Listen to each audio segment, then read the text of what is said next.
और कानपुर देहात की ओर रुख करेंगे, जहां से खबर है कि ग्राम पंचायत तुर्की मऊ में राशन वितरण में बड़ी धांधली की जा रही है और ये धांधली रुकने का नाम नहीं ले रही है। इससे पहले कोटेदार ने ग्रामीणों के राशन को जमकर उस बीच उगाही की और अब ग्राम समूह के सदस्य ग्रामीणों से उगाही करने में लगे हुए हैं। तो वहीं बात की जाए जिला पूर्ति विभाग की, तो ये सब पूर्ति निरीक्षक की सांठगांठ से बदस्तूर जारी है और ग्रामीण जब शिकायत करके थक चुके हैं तो हार मानकर अब वो राशन वितरण में कटौती करने वालों की मनमानी को स्वीकार कर अपने हिस्से में मिलने वाले राशन में 10% की कटौती करवाने के लिए मजबूर हो गए हैं। पूरा मामला है ब्लॉक मरासा क्षेत्र के ग्राम पंचायत तुर्की मऊ का।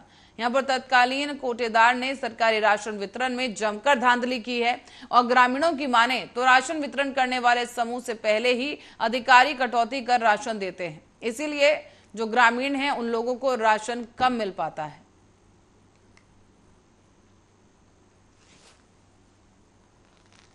जब तक कोटा हो। कौन सा कोटा है, क्या है ये?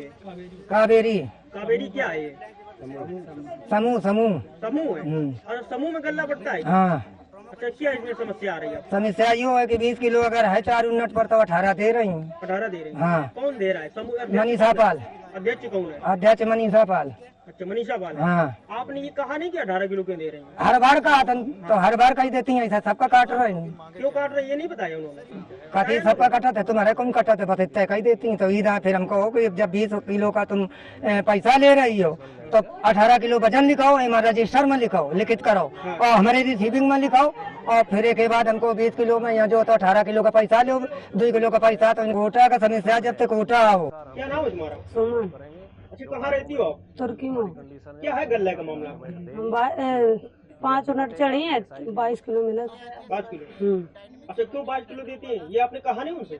नहीं का होगा तो कहती है इतना हमको मिलता है। कौन देता है गल्ला? कौन बांट रहा है? ये यहाँ समूह वाले। क्या नाम है इनका? हम नाम नहीं पता है, नाम नहीं जानते हैं। नाम नहीं जानती हो? क्या नाम है तुम्हारा? सुमन। अच्छा, कहाँ रहती हो आप? तुर्की में। क्या है गल्ले का मामला? 5 यूनिट चढ़ी है, 22 किलो मिला। 5 किलो। अच्छा, क्यों 5 किलो?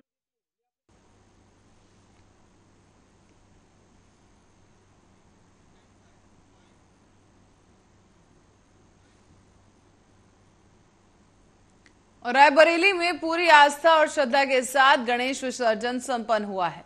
इस दौरान पूरा इलाका गणपति बप्पा मोरया के जयकारों से गूंजता रहा। दरअसल परशेदपुर के रामसागर मोहल्ले में गणेश चतुर्थी पर भगवान गणेश प्रतिमा स्थापित की गई थी और इस प्रतिमा विसर्जन के लिए भारी मन से यहां पर तमाम श्रद्धालुओं ने भगवान गणेश को विदा किया है। सई नदी में प्रतिमा विसर्जन से पहले नगर भर में भगवान की भव्य शोभा यात्रा निकाली गई और इस शोभा यात्रा में निकालने पर महावीरान और साकेत नगर चौराहा, मटियारा चौराहा होते हुए सई नदी के तट तक ये श्रद्धालु पहुंचे हैं, जहां पर यात्रा संपन्न हुई। शोभा यात्रा के दौरान तमाम जो भक्तगण वहां पर थे अबीर गुलाल उड़ाते हुए गणपति बप्पा मोरया के जयकारों के साथ सई नदी के तट पर पहुंचे।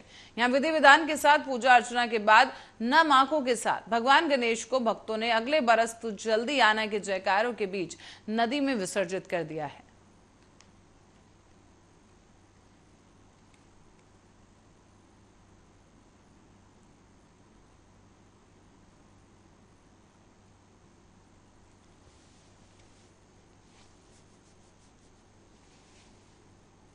यहाँ आप देख सकते हैं आज दोपहर में हवन पूजन के पश्चात भगवान गणेश जी महाराज का पावन विसर्जन हुआ और सभी भक्त लोग, नगर के सभी लोग एक साथ मिलकर के हजारों की संख्या में भगवान गणेश जी महाराज की पावन मंगलमय आरती का गान किया। उसके बाद भगवान गणेश जी का विसर्जन हुआ। बढ़ते अगली खबर की ओर, एआईएमआईएम के प्रदेश अध्यक्ष शौकत अली आज अपने 1 दिवसीय दौरे पर रायबरेली पहुंचे हैं। यहाँ उन्होंने कहा कि भाजपा सरकार प्रदेश में धर्म के नाम पर राजनीति करती है और उनका विकास से कोई लेना देना नहीं है। कानून का राज पूरी तरीके से ध्वस्त हो चुका है और सिर्फ बुलडोजर की राजनीति हो रही है। ये न्यायप्रिय लोगों के लिए कतई ठीक नहीं है। न्यायपालिका के लिए सरकार को साफ सुथरी राजनीति करनी चाहिए जिसमें धर्म और जाति के प्रति कोई भेदभाव ना हो, लेकिन वर्तमान सरकार ऐसा करने में असफल है।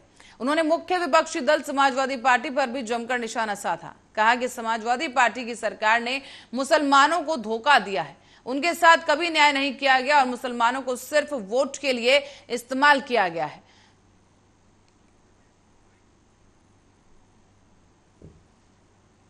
कंक्रीट काम बताते। 2012 के मैनिफेस्टो में जो वादा किया था मुसलमानों से रिजर्वेशन का, आतंकवाद के मुकदमे में, झूठे मुकदमे में जो मुसलमान जेल की सलाखों में उनको छोड़ने का वादा किया था, वो एक सिंगल वादा बता दिया। 18% रिजर्वेशन का वादा किया था, 4% भी नहीं दिया। देने की बात तो छोड़ दीजिए, हमको मालूम है कि 18% 12% आप नहीं दे सकते, लेकिन आप विधानसभा से प्रस्ताव बना करके सेंट्रल गवर्नमेंट को भेजा सकते हैं, वो भी नहीं किया आपने। तो एक सिंगल काम बता दे भाई, गुप्ता जी गोरखपुर में मरते हैं तो आप 20 लाख रुपया देते हैं जाकर के। अगर उन्नाव में फैसल को पुलिस कस्टडी में मार दिया जाता है तो आप जाते ही नहीं। तो काहे का मुसलमानों का वोट लेने के लिए आप मुसलमानों की बात कर रहे हैं? यही चीज तो इनको तकलीफ होती है कि हम मुसलमानों की बात करेंगे।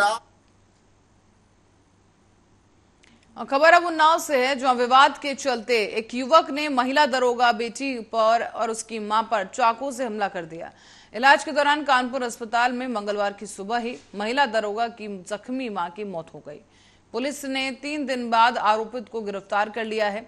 और आपको बता दें कि जुराखन खेड़ा मोहल्ला की रहने वाली विंध्यवासिनी तिवारी के घर पर उनकी दरोगा बेटी प्रतिभा बाजपेयी पथरी का ऑपरेशन करवाने के लिए छुट्टी पर आई हुई थी और महिला दरोगा के बच्चे उत्कर्ष और बेटी संस्कृति भी वहां मौजूद थे। लेकिन शनिवार की शाम को ही किसी बात को लेकर महिला दरोगा ने पड़ोसी अनुभव शुक्ला को डांट दिया।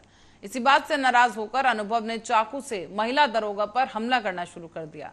इस बीच बेटी को बचाने आई मां और उसकी बेटी को भी जख्मी कर दिया गया। तीनों घायलों को जिला अस्पताल में भर्ती कराया गया, जो इमरजेंसी से उन्हें हैलेट अस्पताल रेफर कर दिया गया। इस दौरान मां की मौत हो गई है। और जानकारी के लिए बता दें कि हत्यारोपी गिरफ्तार कर लिया गया है। और आपको ये बता दें कि फिलहाल आगे की कार्रवाई की जा रही है।